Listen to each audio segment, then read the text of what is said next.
All right, we're going to get started here. Thank you everybody for joining this morning in sunny California here. My name is Skip Sanzeri. I'm the Chief Operating Officer and co-founder here at QSecure. And we want to welcome you to our webinar, Threats and Solutions for Application Security. At QSecure, our charge is to bring post-quantum cybersecurity to enterprise and government and critical infrastructure for national security.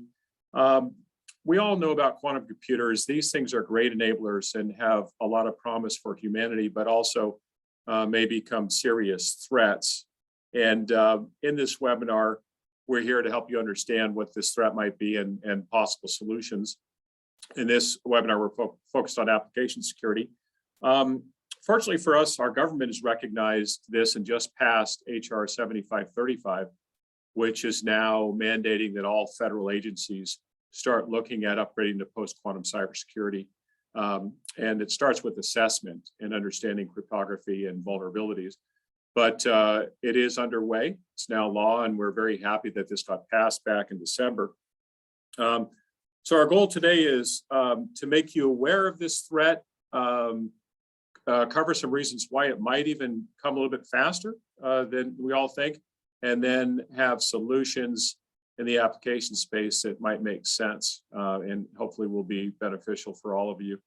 At the end of the webinar, we're going to handle Q&A. So if you look on your screens at the bottom, you'll be able to submit questions.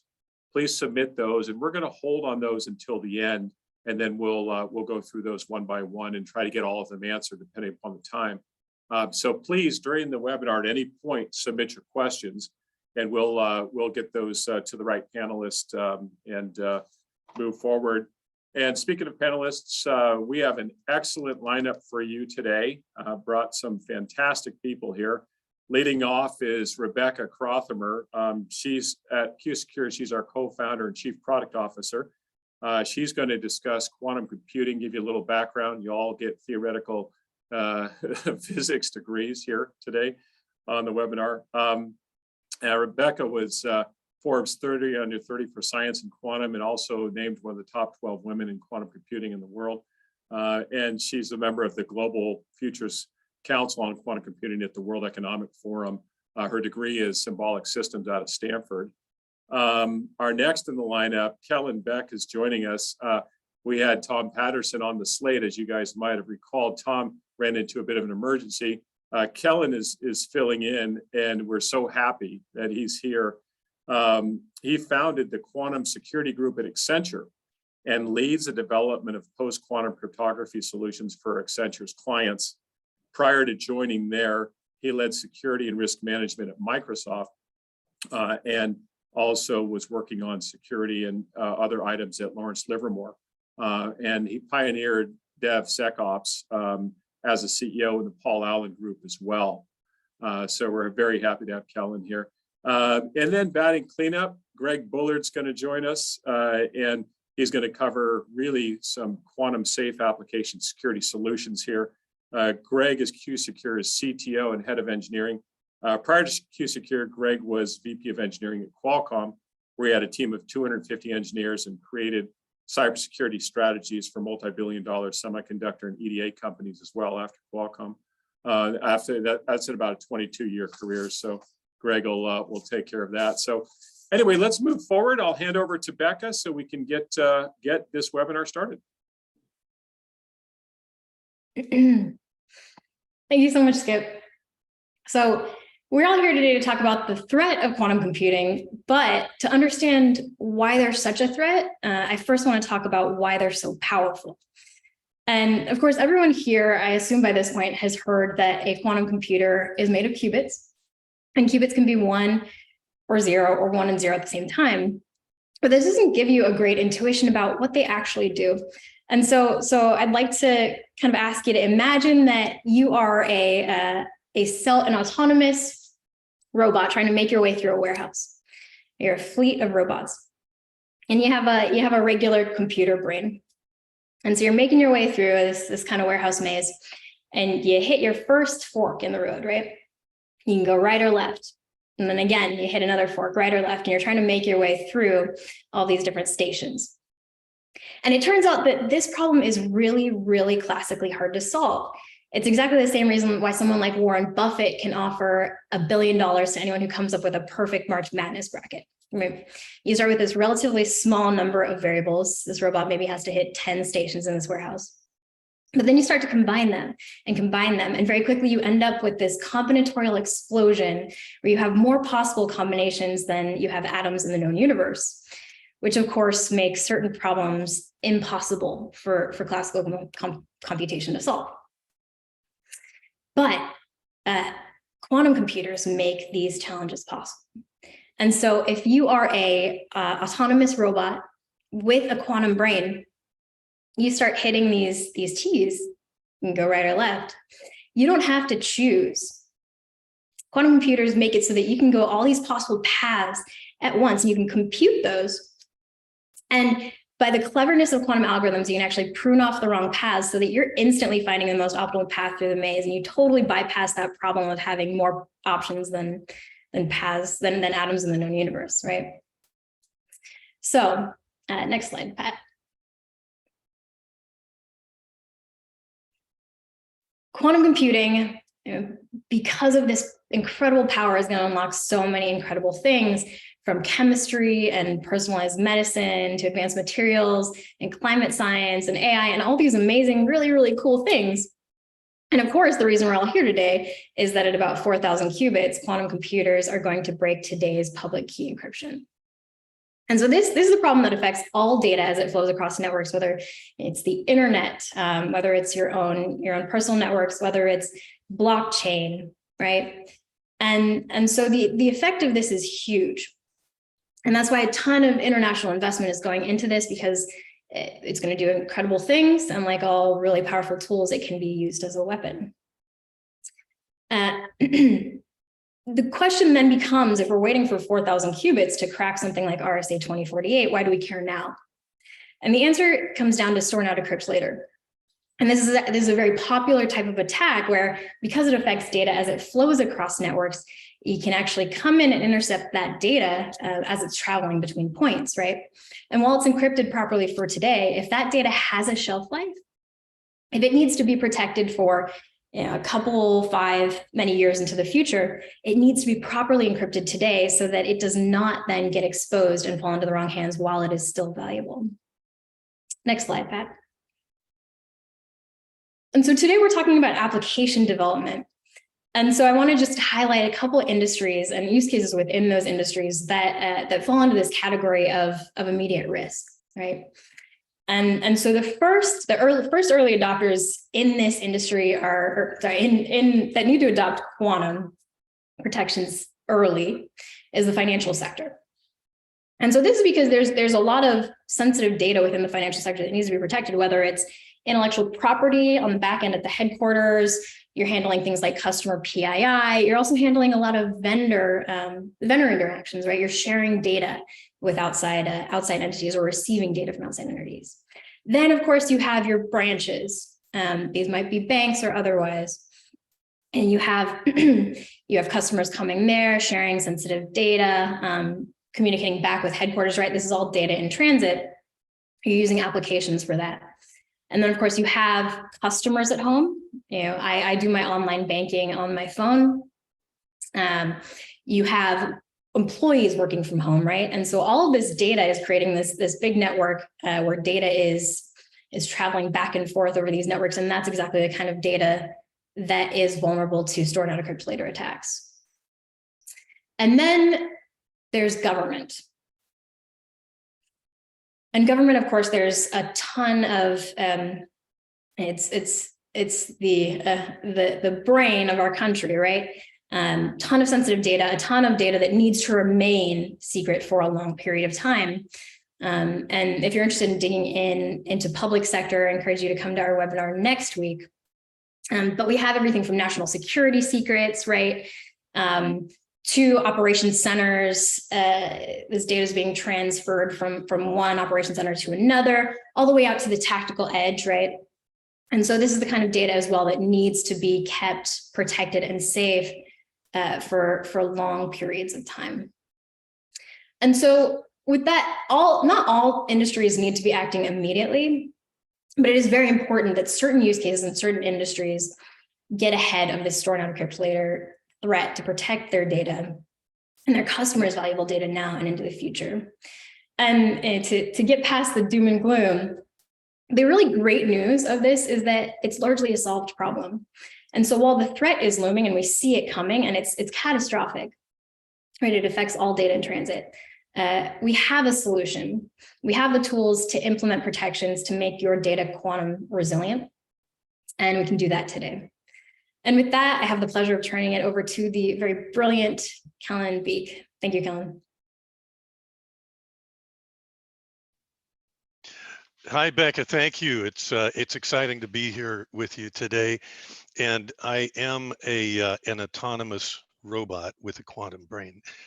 Becca, you're a tough act to follow, so I figured I'd bring in a robot to take my place. Seriously, I want one of those. I know. Where do I get one? Yeah, get me one, will you? So today we'll be talking about some of the questions that are on your mind, including some new questions that have come up recently. And I'm not only excited to be here, wanted to also tell you about Tom, who couldn't be here, unfortunately. But Tom Patterson is our global lead at Accenture for quantum and space security. And Tom is the former director of the White House Cyber Moonshot program, where he, originally worked under President Obama, and then has moved on from there to work with the great folks, my friends here at QSecure, and recently joined Accenture. And I'm going to tell you about the program that we've put together, Tom and I and our group at Accenture. So let's dive into the first slide, please. The questions that we want to talk about are the questions that are probably on your mind. Maybe the questions, why are you here today? What is it that you want to know? And those questions could be, when is quantum computing going to crack cryptography? That's a very popular question.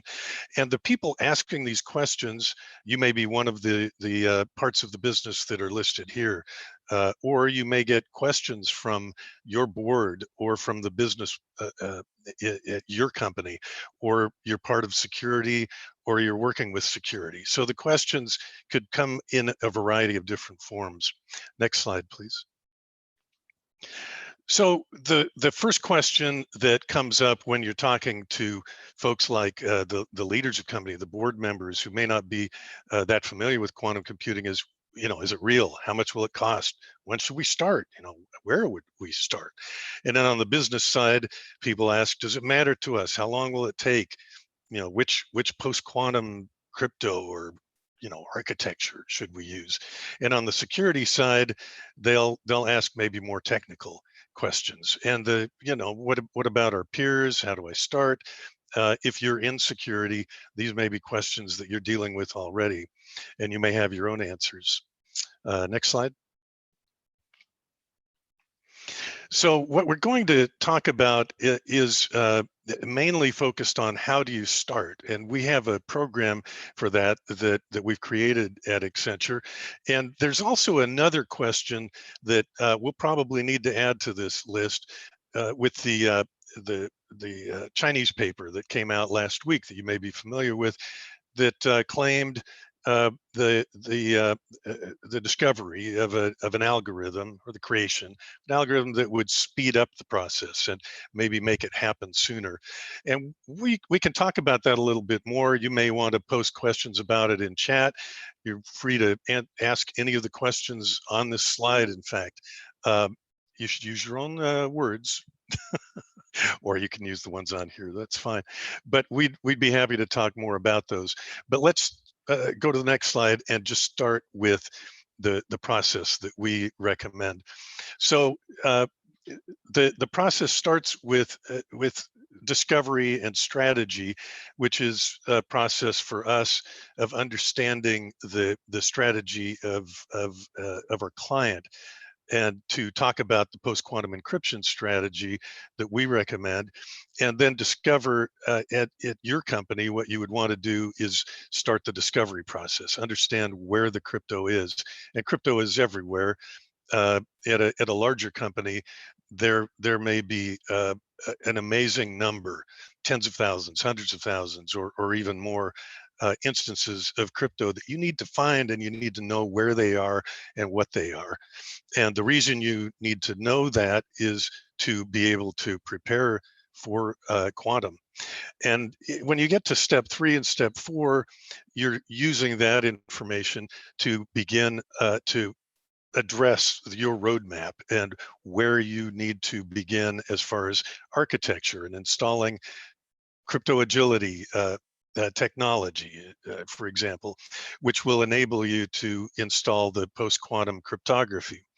And when you are at that stage, what we usually do with our clients is put together a proof of concept or a pilot where we introduce the crypto agility software at a specific system and begin to help you understand how long it's going to take to make that transition. And this is very important because the transition for a large company is probably going to take a couple of years, 5 years. It could be a long time to change all of the crypto. So one of the reasons why you needed that inventory and to understand where the crypto provenance is and so forth from level 2 and 3 is to know where to start. Not just when to start, but where to start. Do you need to start with what we sometimes call the crown jewels, the most sensitive data that you have? Do you start somewhere else? What is the best way to do it? Well, we recommend a risk-based approach to making those decisions. And by collecting the information and putting it together, understanding the architecture, you're ready to build that first pilot once you get to level 5, level 6, and you're doing the limited trials and building toward the actual migration. And when people ask me, how do I look at this? What's this going to be like? I often compare it to migration to cloud. Uh, we help our clients with their migration to cloud, and it can take a long time. It could take a year or 2 or more to migrate everything that a client or a company needs to, any company, any organization, a government agency needs to migrate to the cloud. And the migration for post-quantum cryptography is going to be very similar, not only in scope, but in the length of time that it would take for you to get there. So when you're implementing crypto agility, you may be asking, what does that mean? You know, what is crypto agility? Well, we don't have time today to get into all of the details. Uh, the basic definition of crypto agility is the ability to see and change all of the crypto in your environments and in your organization. And not only just to do that, but to do it easily. Now, that's important because if you're part of the security industry, if you're part of a security organization or the security part of your company, you know that it's a manual process to install crypto, to change it, to program it. It can be very time and labor intensive. Uh, with crypto agility technology, you can automate. Essentially, you can speed up that process, and you can create a dashboard. You can see where the crypto is and change it. It's important in other ways. It can be an important part of your defense in depth, not only for the post-quantum era and the advent of quantum computing and the eventual moment where quantum computers break classical crypto, but to be agile. This is the name crypto agility. If you're agile, you're better able to address advanced persistent threat attacks, DDoS, you know, all kinds of uh, attacks that involve your crypto. And when you have to make changes or adapt to a situation where you are under attack at that scale, crypto agility can be a very important tool.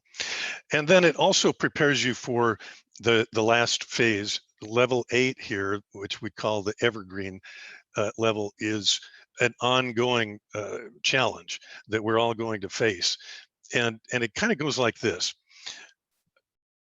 Quantum is constantly evolving, and the defenses will also evolve as we go forward. Quantum post-quantum crypto, as you may know, is still being tested. It's being proven out. Some of the NIST candidates for in their process for selecting post-quantum cryptography have already been broken. So they had to go back to the drawing board, make changes, adapt essentially. So going forward, the initial set of post-quantum crypto is likely to change, almost certainly would. You'll be better able to adapt to those changes if you have crypto agility already in your environments. So that's why we build it into this 8-step process. At this point, I will wrap it up and turn it over to Greg, and look forward to answering your questions at the end. Over to you, Greg. Kellen, thank you so much, and thank you for the clarity and guidance. From the how to do this professionally perspective, it really makes a big difference. So I'm going to talk to you a little bit, picking up really from where Kellen spoke, especially in that last slide. A recommendation about how to solve this problem. Rebecca pointed out that the solutions are already in front of us. It is not that scary of a problem to solve, but it does take some kind of innovation and adaptive thinking from what we may have been doing in the past. So let's can I have the next slide, Pat or Brandon? Sorry. So let's talk real quick about the kind of things you're going to need to make this work right, and we can tell you how we've filled in this with the Q-Secure offering. First of all, you need to try to make this, the hardest part of this whole thing is the transition to post-quantum. Kellen, I think, was a little optimistic when he said it may be a 5-year problem. Mike Brown, who was head of cyber at NSA, has said that cryptography is a 30-year upgrade problem for the government. I think they basically wait for the planes to fall out of the sky before they go ahead and update the cryptography gear inside of them, because it's too hard to swap out, hardware in a lot of military gear and things like that. So it is a lengthy process. So the trick really here is to break it down into pieces and get the risk and the ease of deployment of upgrades really down into the minimum, make them as easy and low risk as possible. So getting to a software-based solution up front, granted, it'd be nice to have hardware, but replacing hardware is a very lengthy process and expensive. Getting a software solution up front to push the quantum attack back is profoundly important. And you need to hit all of your devices and all of your applications and all of your network elements and everything. The idea being, as we well know from the attack community, any crack into the veneer of a company or of an enterprise is enough to be a weakness that can be exploited, and then they get in through the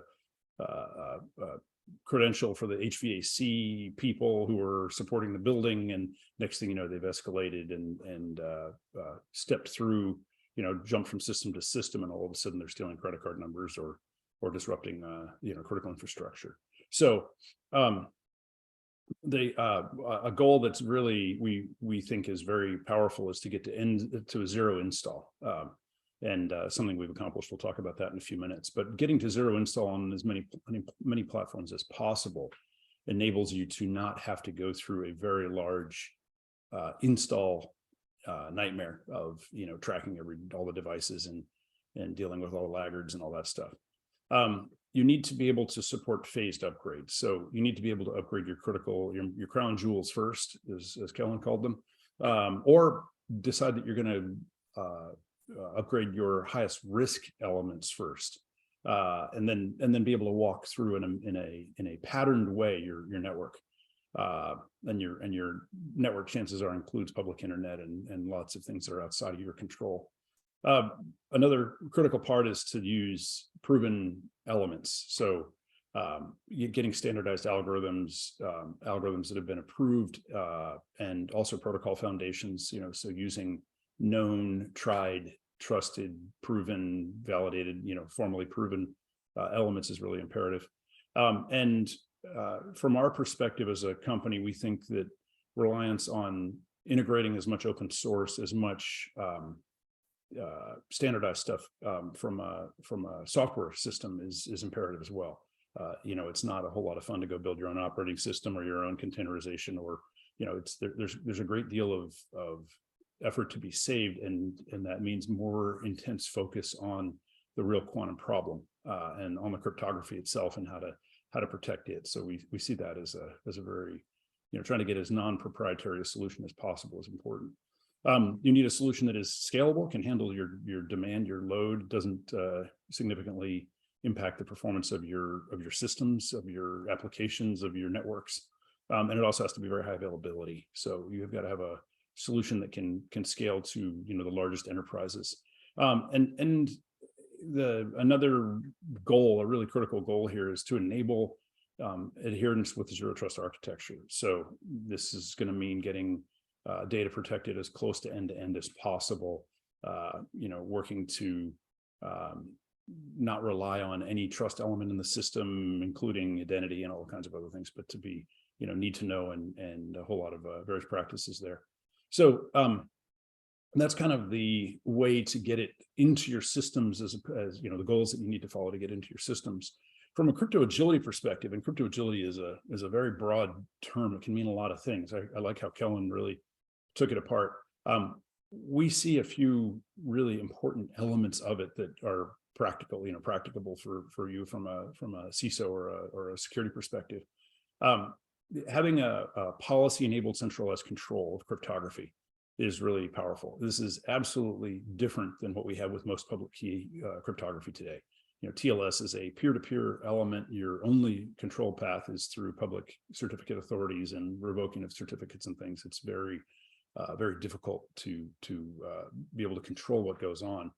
And so that's an important element. You need to be able to, from a future proofing perspective, upgrade an algorithm in very short order. I'll talk a little bit more about the likelihood of, actually, I'll do it here. With the advent of quantum and the improvement of quantum computers that we're seeing now and expecting to see over the next decade, we will have extremely powerful machines that can do rapid optimization, rapid search, highly powerful correlation machines. These are the enemies of cryptography. So even the algorithms that we're putting forth today, they're likely to start falling faster. And this does not just mean public key, but we'll see if there is success on breaking symmetric key algorithms that we use. Well, we've seen algorithms break again and again over the decades, and I think quantum will just accelerate that. So the need here is to get good at this upgrade process, get good at swapping out algorithms, and especially, I'll talk about resilience in a minute, but that is an element that you need in terms of crypto agility. So you need to not make it be a 5-year problem, starting in, say, 2025 or 2030.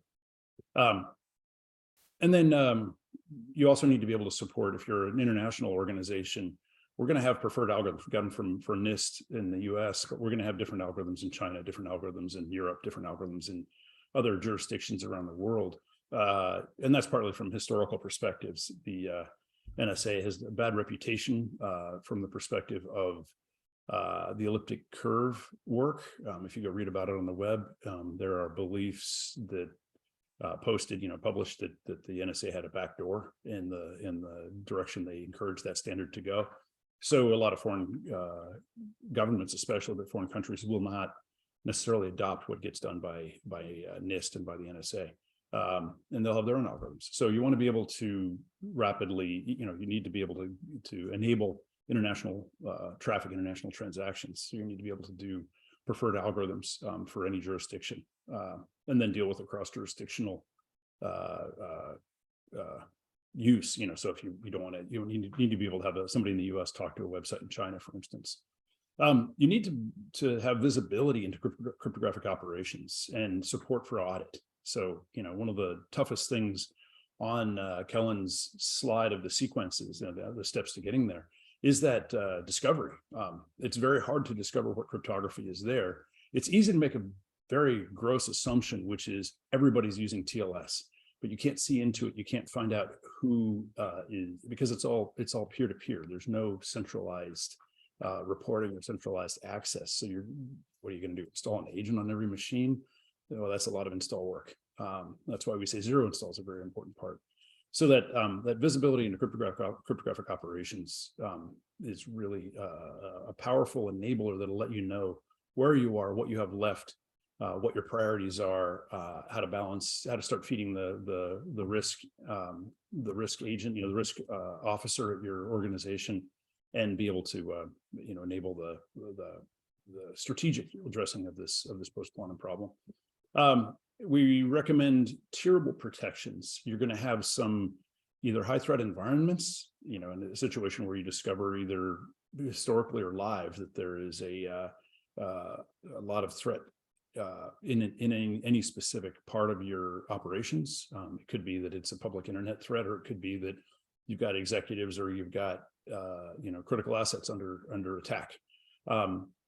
Or you just may decide that just based on the value of the transactions going on or the traffic going on in a normal operation, that you need to just boost security for certain parts of your network. I would recommend that, for instance, key vaults and identity and access management systems, those kinds of things are very good targets for attackers. So those are opportunities to boost to increase the security around those. And there are many ways to boost the strength of cryptography. Those are, once again, because we don't have centralized control, they're not options that can be really turned on in an easy way these days. There's no central control panel. And then I really kind of talked a few minutes ago about you need to be able to enable the responsiveness to your enterprise risk, enable your enterprise risk officer to do their work with visibility and transparency and awareness instead of in the dark.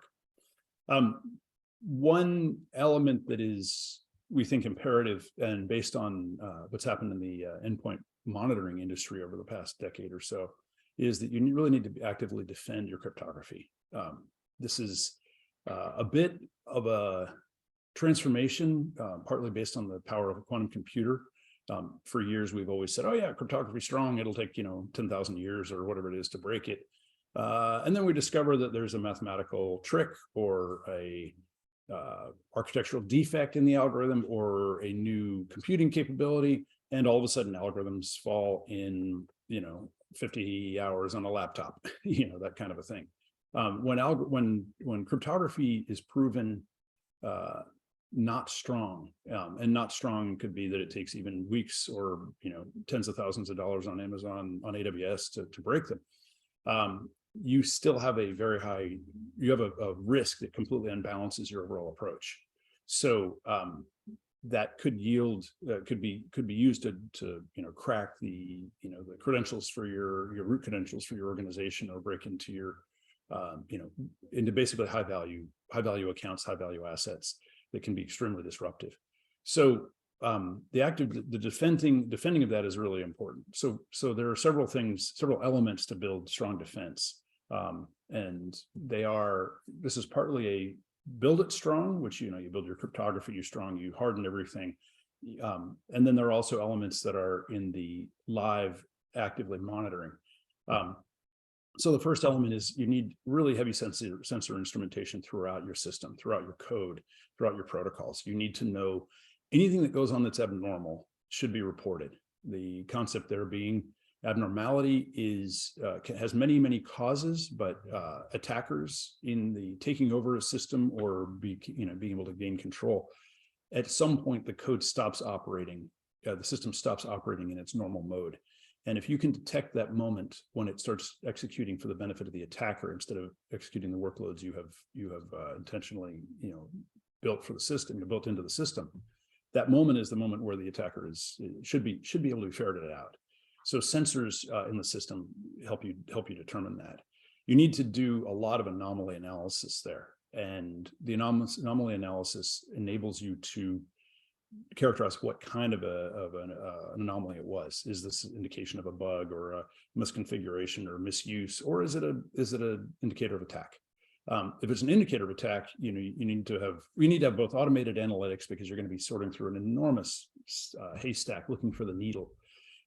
And you figure out the things that can't be explained, and then you feed those to a threat hunting team, because chances are you're dealing with something that's going to require a human being to tear it apart, figure out what really happened. And much as we know in the press, it can take a year or longer for somebody to trace a threat back to its root cause and figure out what the vulnerability was that was exploited that allowed the attacker in. So the greater the number of sensors, the more localized the exploit will be. It'll be known where it is, where it acted first, and then it takes a lot of work to figure out how they got in. So a lot of logging. In terms of defense, you want to be able to put countermeasures in place in front of opportune functions. So or involved, embedded in them. And the countermeasures could be that you force a step up in authentication, or you could even shut down traffic. You could do things that disrupt the attacker from having a system operate as they expected it to. And it doesn't take a whole lot to push the cost of attack very high for an attacker. So if you push that cost up, they'll go find something else. Changing the system behavior, which is what countermeasures do, is a great way to increase their complexity, and that increases their cost, and then they go elsewhere. So countermeasures are really important, but you need to be able to activate the countermeasures, and that requires a couple of things. It requires the awareness, and that means being able to characterize what's going on and identify things as attack instead of as a misuse or misconfiguration. And it also means having a control plane, and the control plane is this crypto agility, policy-driven ability to change what's happening in the cryptography, not just have one default version running that's so easy to notice.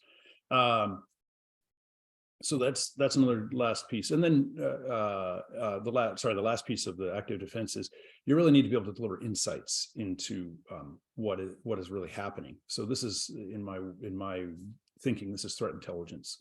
I want to know what historical threats have occurred, historical attack efforts on any dimension of my operations. It could be that my executives are regularly under attack, or only people in certain locales, or certain parts of my system, whatever they are. I want to know who, and I'll be able to, I'd like to be able to trace back where those attacks are coming from. It may be that I'm dealing with a professional crime syndicate on one interface or one type of attack in a specific set of parameters, and I may be dealing with a nation state in another. So to be able to break those out allows me to start integrating that into my enterprise risk model, and being able to address it through other means of political or diplomatic or regulatory or other things like that. So very powerful. So this is the kind of foundational template of what we're recommending from a getting to quantum safe. So let's can I have the next slide? So let me introduce a few basic elements of the product that we're offering. First is Q Everywhere. Q Everywhere gives you the ability to protect with zero install on the client side all of your public internet web traffic. So there is for any web browser or any mobile app, this can also mean laptop apps and things like that.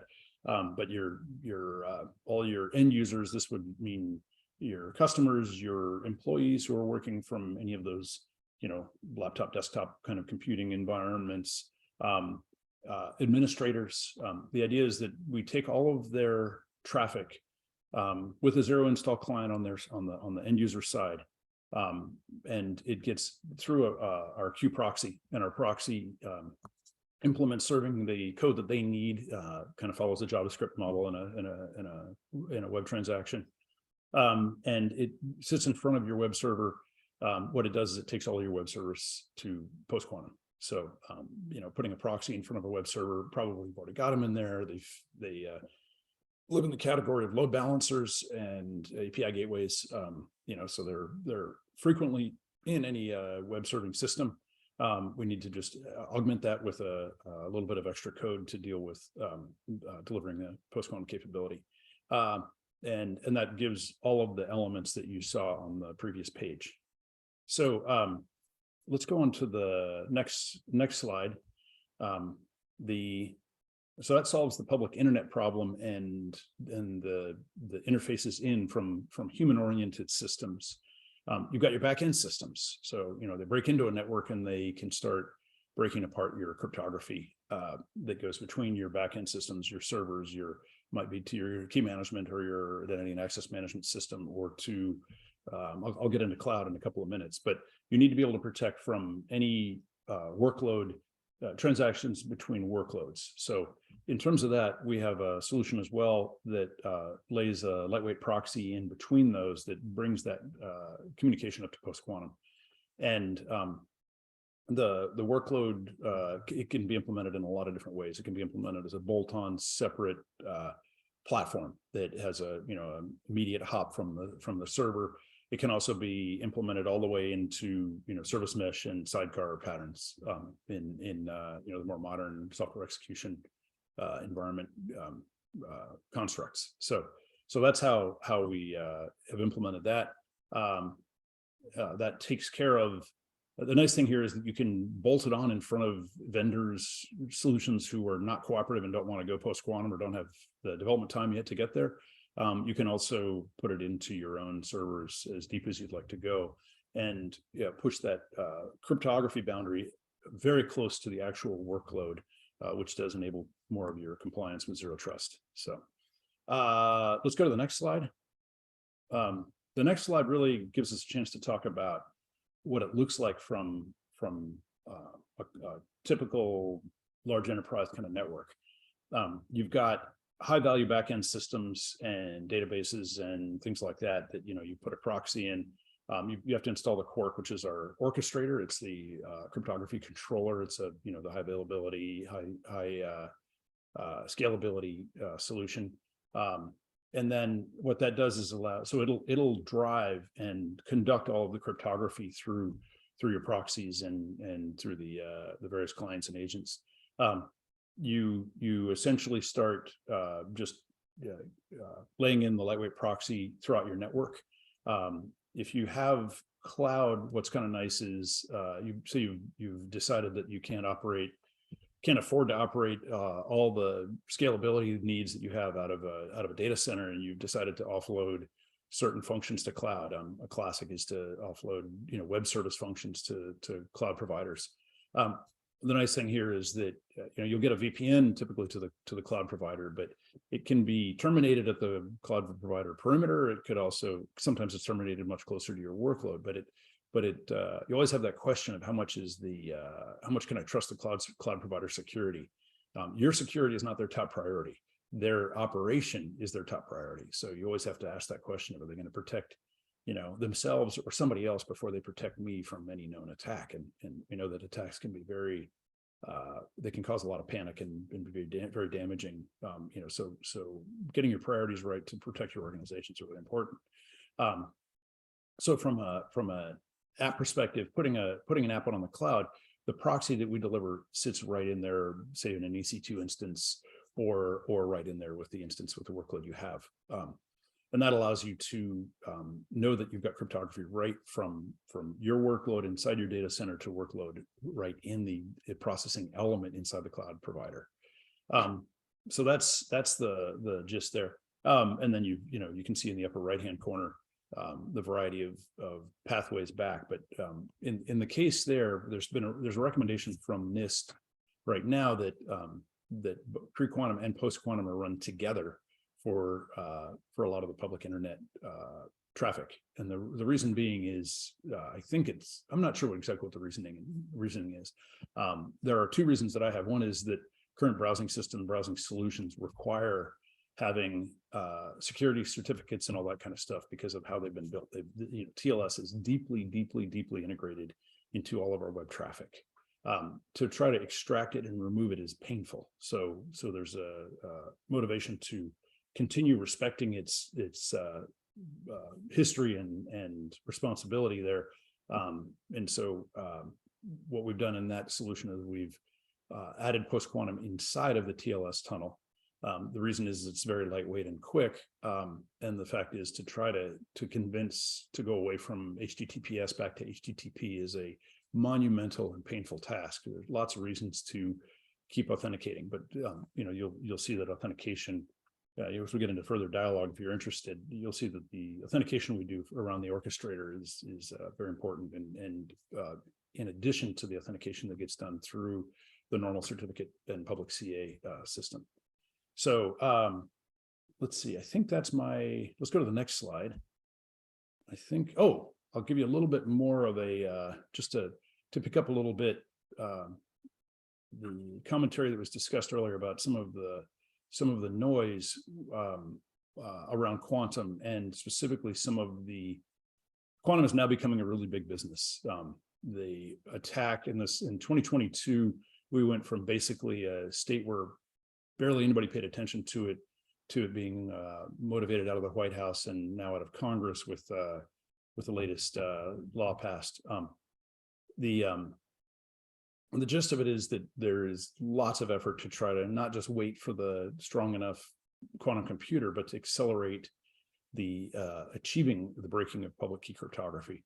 So they're doing a lot of things like entangling quantum computers and figuring out how to entangle quantum chips. This is to not increase the number of qubits, but to figure out if there are cheaper entanglement methods between families of quantum computers. So that's one effort with a lot of attention. They're working classic and quantum solutions, hybrid solutions. So you may have a classical computer doing a lot of the higher overhead and initial breaking up of the problem, and then be able to hand smaller pieces to quantum computers, so that may be able to leverage a 300 or 400 qubit computer and achieve in short time a solution that using hybrid system, but engaging a classical computer that allows that to happen quickly. There is a lot of work on quantum algorithms, some of it noisy, and some of it really seems to be driven towards a solution and likely to be successful. We'll talk about the noise. There was a question that came up. We'll answer in a couple of minutes. Latest news coverage. So I'll hold off for that. And then there are also efforts with reverse multiplication and using hybrid constraint solvers to try to see if there's an accelerator. Can we approach the problem backwards and get to a solution that breaks it much quicker? So without these accelerators, it still looks like we're on the track. Some estimates in the 1 to 3 year time frame, some estimates in the 10-year time frame of when we'll have a strong enough quantum computer. But it does seem that the accuracy and the clarity of statements coming out of various I would say nation states is starting to become very murky, which implies that as they start to see the end light at the end of the tunnel, they will probably get less accurate and start trying to confuse the public. I think there's an interesting perspective there. So next slide. Q&A. I think we're moving into Q&A here. Thank you, Greg, and thanks, Kellen. Becca, thank you as well. Let's dive right into questions now. And by the way, if you have more, please submit them. But yeah, Greg, why don't we just, there is an official question here on covering that latest media coverage, or really what are our thoughts for both Greg and Kellen on that RSA announcement out of China? How do we let Kellen speak to it first, since I think they put out a report, and then we can jump into it. Oh, great. Okay, yeah, please. Sure. Greg will go into it in even more detail. I'm sure our viewpoint about this is much the same as Q-Secure. I think we all kind of see the same thing. The work that this Chinese team did, it's led by Dr. Bao, Yan Bao at one of the major universities in China, and they've done other work in this space, obviously published other important papers, but this is an example of the kind of speed up that Greg spoke to that we are seeing. And there are other examples. There are researchers in North America, in the US, In fact, one of the research partners that all of us here know well, Dr. Michele Mosca up at the University of Waterloo Quantum Institute, has done work in this space as well. So he and Scott Aronson and other leading experts all say pretty much the same thing. This paper itself has some flaws. It hasn't been peer reviewed. It's an unproven idea, but it does point to one of the things that we see out there, and that Greg already mentioned, which is the eventual solution where you would have a hybrid approach that involves both quantum and a classical computer. So what it actually means at the end of the day, my long answer here, is that the paper has made everybody worried, which is good because it puts it on everybody's radar. And it does suggest that it will happen maybe a little faster than some of the experts think it will, the day that we all call Y2Q or Q day, the day that quantum computers crack classical cryptography, may happen sooner than we thought. I'm the eternal optimist.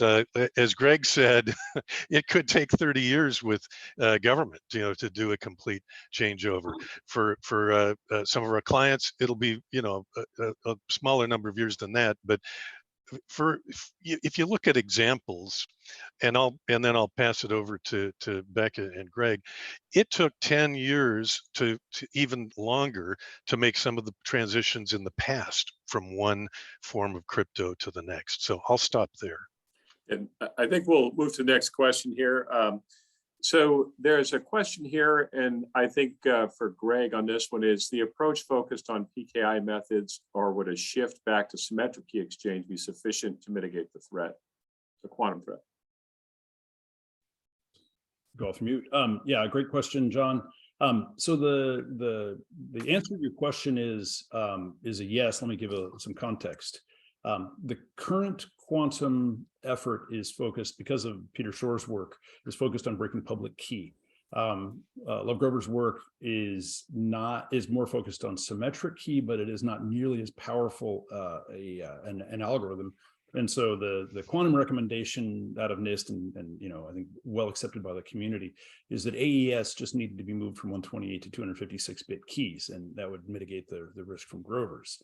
Let me just suggest that we're going to see new algorithms like Grover's come out in the future, and it may render AES 256 insufficient in sometime in the future.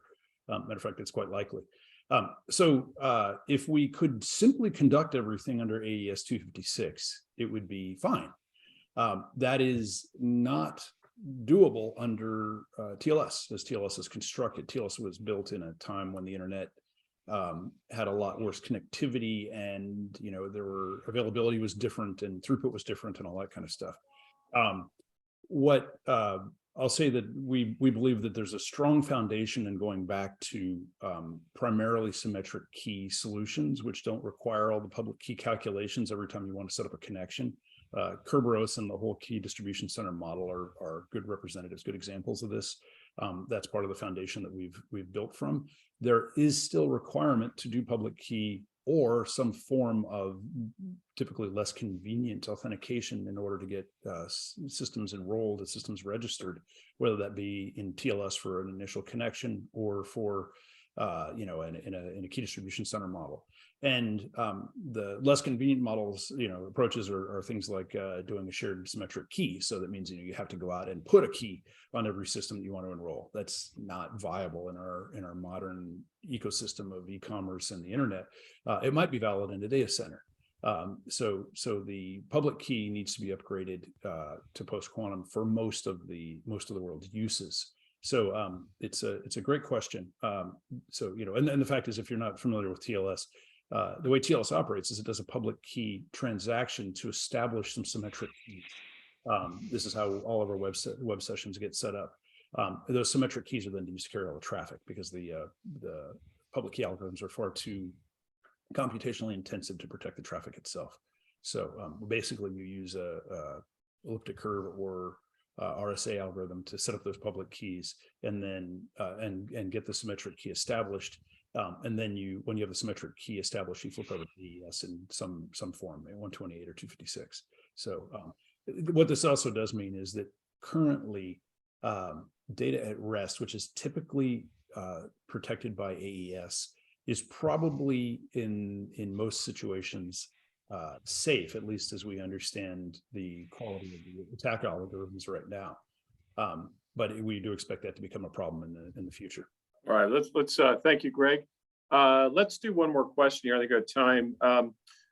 So this is from Patrick and Becca. Maybe you can start this one, and Kellen, I'd like you to join in as well, as we are, partnering with Accenture on delivering some of these great solutions. But question is, if appropriate, can you discuss fee models for small medium companies where PQC security is more challenging or costly to implement, and then timelines to implement? So maybe discussion about those fees, and then some timelines and experience in what is the sort of the challenges to getting started here.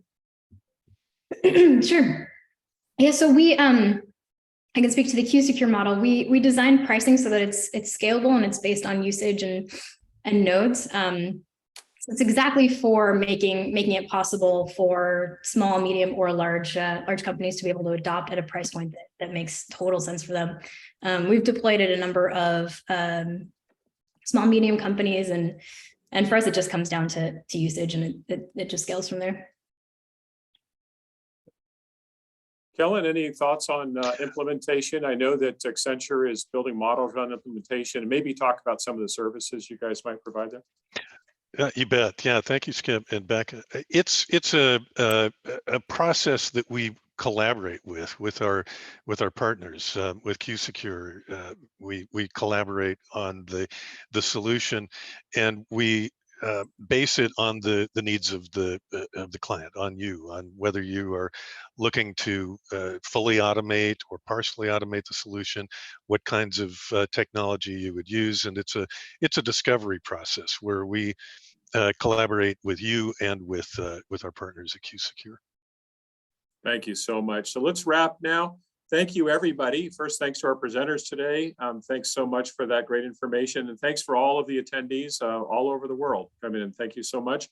Want to let you know that we have another webinar. This is on the 18th of January coming up. And this is going to be on quantum vulnerabilities for federal agencies. Love to have everybody register and join. You can find it right on Q-Secure and LinkedIn. We'll have the event posted there. Please register for that as well. This will be focused on how federal needs to get ready for HR 7535, which is the new law. So thank you so much. Have a great day, everybody. Bye-bye. Thanks, everyone. Thank you.